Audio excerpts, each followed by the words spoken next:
Bonsoir, c'est toujours Pascal Colbert Tréfingui pour vous parler de ces deux ouvrages, Le meurtre à la hache de Hassel et Torture psychotronique au goulag de Schrasich aux éditions 7 écrits à Paris.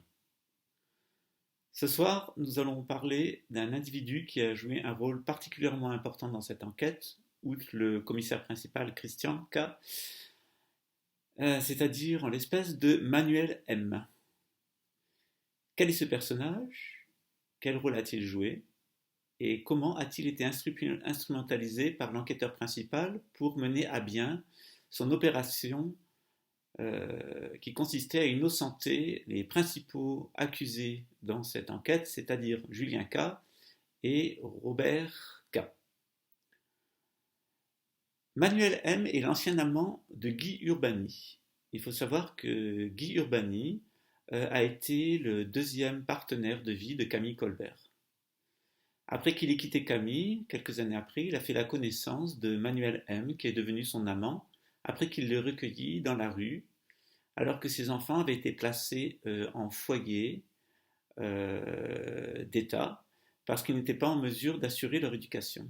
Donc ce Manuel M, après avoir quitté Guy Urbani, donc l'ancien amant de Camille, est devenu l'amant de Jérémy B, donc mon compagnon. Il faut savoir qu'à l'époque où j'ai connu Jérémy, c'est-à-dire en septembre 2009, Jérémy sortait d'une relation extrêmement éprouvante avec Manuel M. Il l'avait lui aussi trouvé dans la rue, entre deux déménagements, puisque Guy Urbani lui avait prié de quitter son domicile, ne supportant plus les affres sexuelles de son partenaire.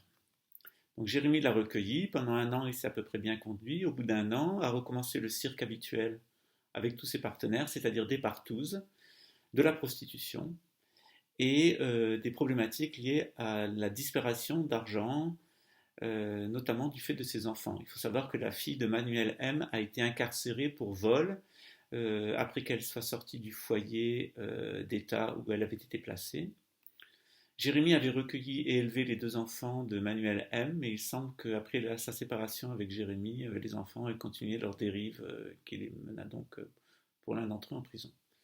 Donc Manuel M était toujours avec Jérémy au moment où je le connais et où j'ai connu Jérémy, mais Jérémy avait beaucoup de mal à se séparer de lui parce que ce dernier exerçait une forte emprise sexuelle sur lui. Il avait amené Jérémy, qui était un garçon très correct et bien comme il faut, et travailleur dans sa dépravation, l'amenant à fréquenter tout le bas monde capverdien, portugais et prostitué de Luxembourg, fréquenter les partouzes de la grande région, en Belgique, en France, en Allemagne et au Luxembourg, et l'amener dans un état psychologique de dépravation totale. Lorsque j'ai rencontré Jérémy, il avait songé à mettre fin à ses jours et rencontrait de grandes difficultés. Donc je lui ai apporté une aide autant matérielle que psychologique qui l'a permis de se défaire de l'emprise de Manuel M. Manuel M s'était promis la perte de Jérémy et il a trouvé une occasion de la satisfaire.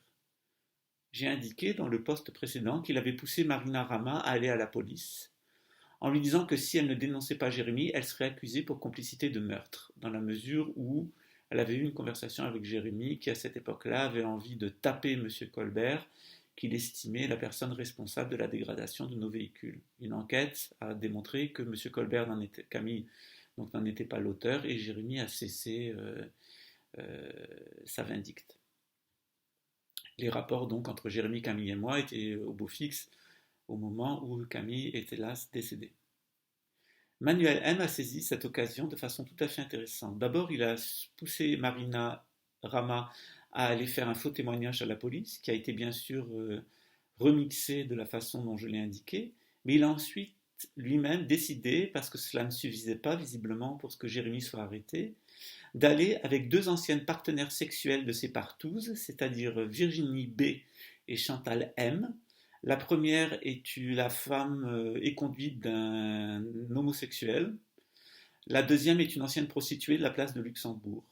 Elles étaient donc ses compagnes de partouze et il les a poussées à aller charger Jérémy Blanche-Manche. Il y est allé lui-même.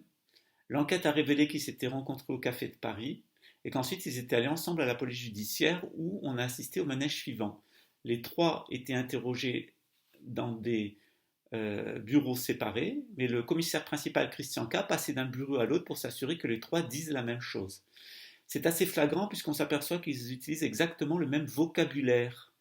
Et c'est assez intéressant que deux personnes qui étaient à une réunion et une personne qui n'y était pas décrivent non seulement cette réunion de la même façon, mais en plus utilisent strictement le même vocabulaire. Donc la substitut Jeanne Guillaume a admis que le commissaire principal Christian K était passé d'un bureau à l'autre, était intervenu auprès des divers enquêteurs afin d'obtenir un espèce de chant monocorde des trois intéressés.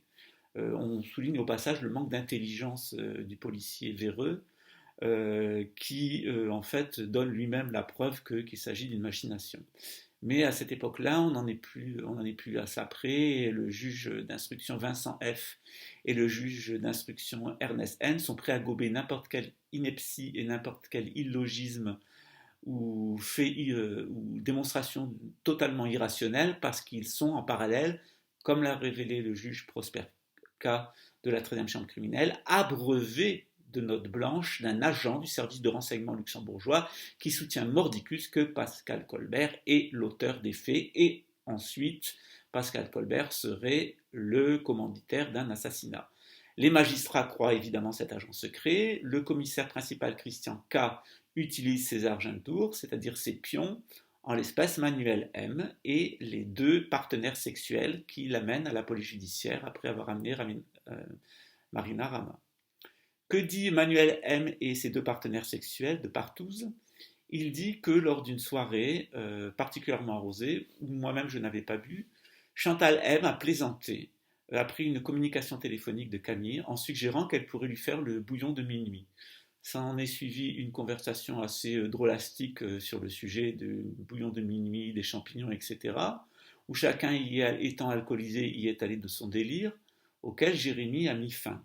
Moi-même, je ne me suis prêté à rien, mais il était extrêmement intéressant pour moi de savoir ce qu'allaient raconter les deux baudruches, dans la mesure où j'ai demandé à Jérémie de couper les ponts avec Virginie B par la suite, et j'ai demandé à Jérémie de ne plus faire travailler pour lui dans son restaurant et comme domestique à sa maison Chantal M, donc cette ancienne prostituée, qui d'ailleurs faisait le ménage en soutien-gorge et qui, lors d'un voyage avec Jérémie où elle lui avait fait fumer des cannabis, a essayé d'abuser de lui sexuellement. C'est donc la maman de Jérémie qui s'est interposée afin que ça ne se passe pas.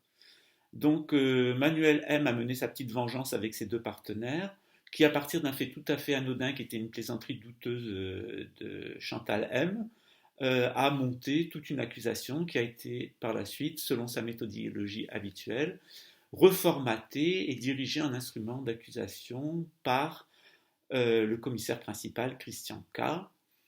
Il faut savoir qu'après cette plaisanterie douteuse, Chantal Massironi a dit notamment: Oh, ben si tu veux, si Camille est chiant avec Jérémie, je te débarrasse de lui, je te fais le bouillon de minuit, etc. Mais il faudra me payer.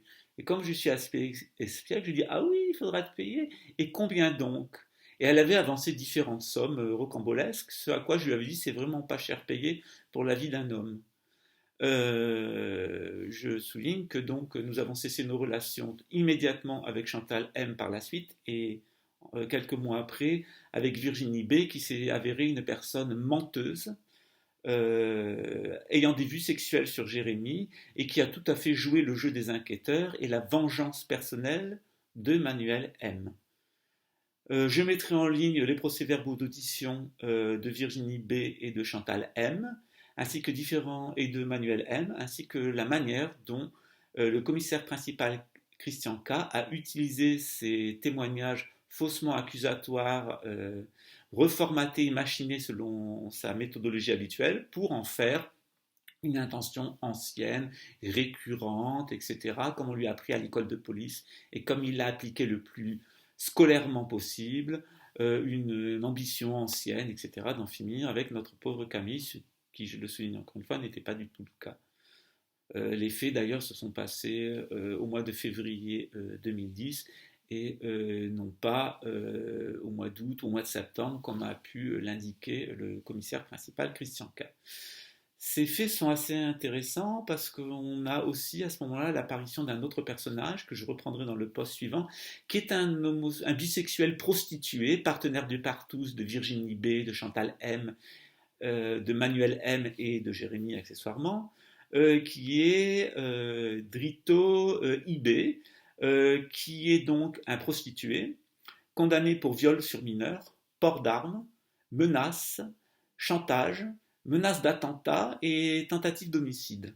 Il faut savoir que le personnage en question, comme j'y reviendrai, a témoigné devant la 13e chambre criminelle, interrogeant du regard en permanence le commissaire Christian K pour savoir ce qu'il devait dire. D'ailleurs, ses propos ont été particulièrement incohérents.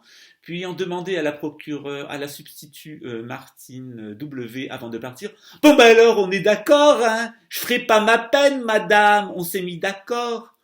À ce moment-là est intervenu maître Marc Knaff, qui était l'avocat de Charles-Édouard C, et qui a rapporté devant la cour qu'il avait surpris une conversation à l'extérieur du palais entre Derrito IB, le commissaire principal Christian K et la substitut Martine W, en marge des audiences.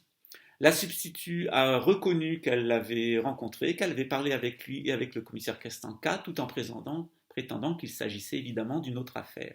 Nous avons donc des policiers, des magistrats, ainsi qu'un certain nombre de personnes qui mènent leur petite vengeance personnelle, qui nous prennent pour des imbéciles. À très bientôt.